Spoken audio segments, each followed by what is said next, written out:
हिंदुस्तान में लॉकडाउन या stay at home जारी है क्योंकि कोरोना वायरस का पैंडेमिक चल रहा है।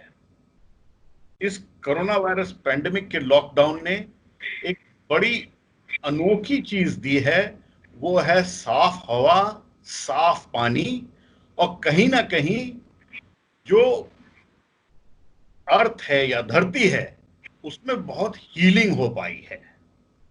मेरे साथ हैं doctor Rajeevan.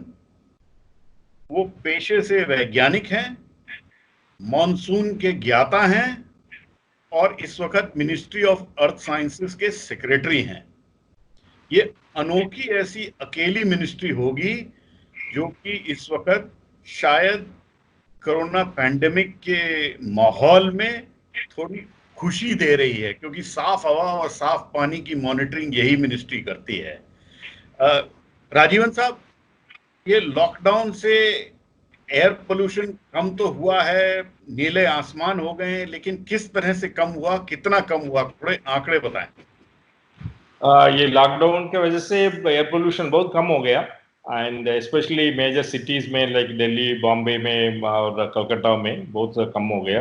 And air pollution के बारे में बात करना है तो we have to talk about PM 2.5 वो पर्टिकुलर मैटर होता है, फिर नेट NO2 और ओजोन लेवल। ये तीनों में बहुत फर्क हो गया, बहुत ड्रास्टिक रिडक्शन हो गया, बहुत दिल्ली में और Calcutta, Bombay, Bangalore and sometimes in Hyderabad में भी ऑब्जर्वेशंस लिए हम लोग। एंड बॉम्बे में फॉर एग्जाम्पल, दिल्ली में फॉर एग्जाम्पल 60% रिडक्शन हो गया। लॉकडाउन के पहले और लॉकडाउन के बाद ऑब्जर्वेशन लिया तो उसको कम किया तो 60% का फर्क हो गया, रिडक्शन हो गया।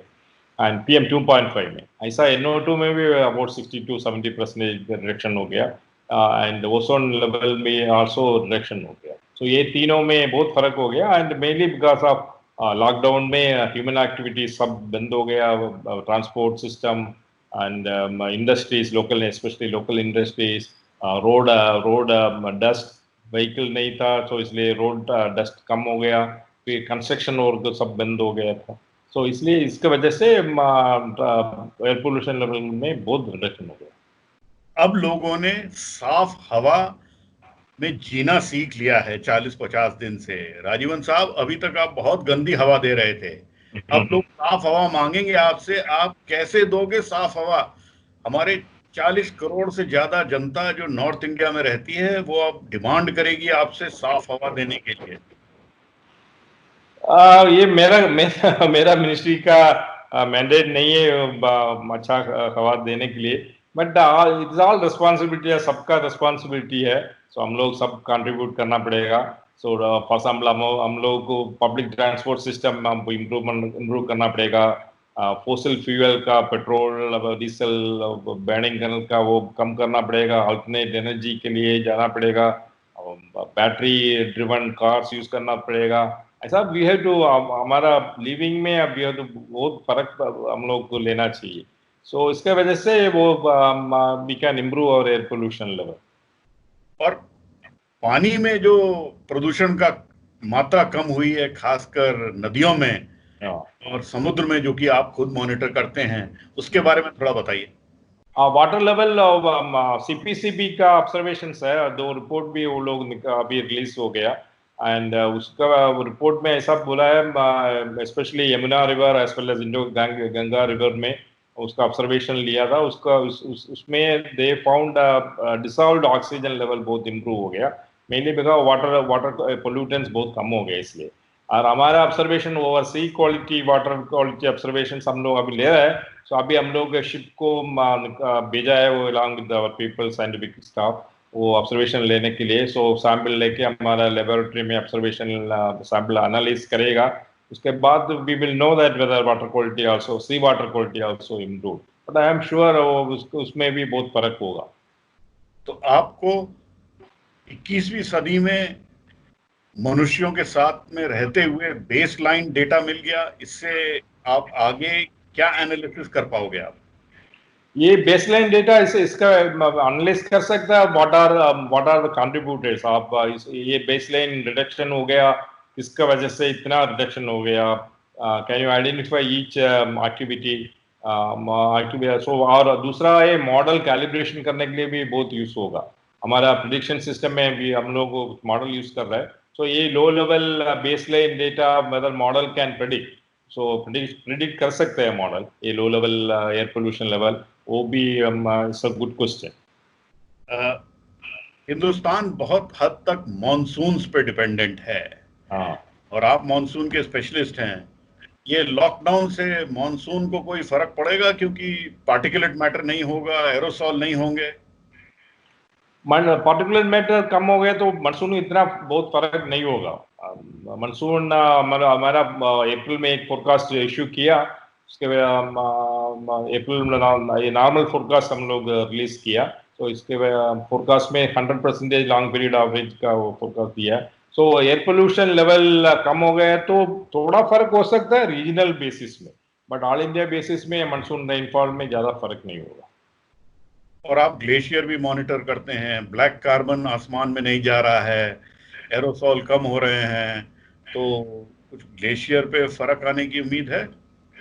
जरूर ग्लेशियर में भी फर्क आएगा, बट फर्क आ जाएगा, बट अभी जल्दी नहीं होगा उसका विकास।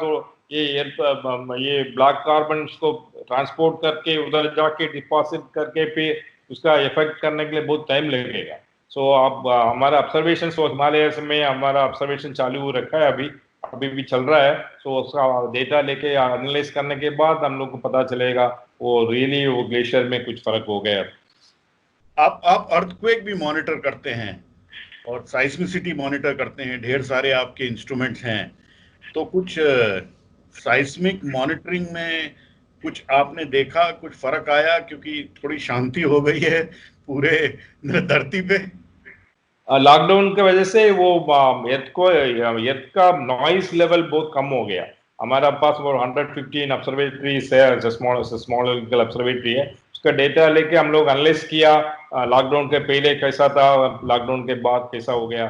सो इसमें एनालाइज किया डेटा क्लियरली शो वो उसका एर्थ का noise level basic noise level है रिड्यूस कम हो गया, बहुत कम हो गया। इसके वजह से छोटा छोटा एर्थ को भी अभी मॉनिटर कर सकता है।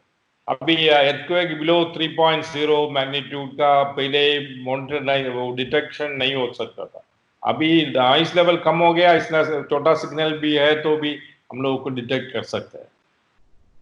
तो ये देखिए, एरोसॉल कम हो गए, थोड़ा डस्ट कम हो गया, तो क्या गर्मी बढ़ने की उम्मीद है?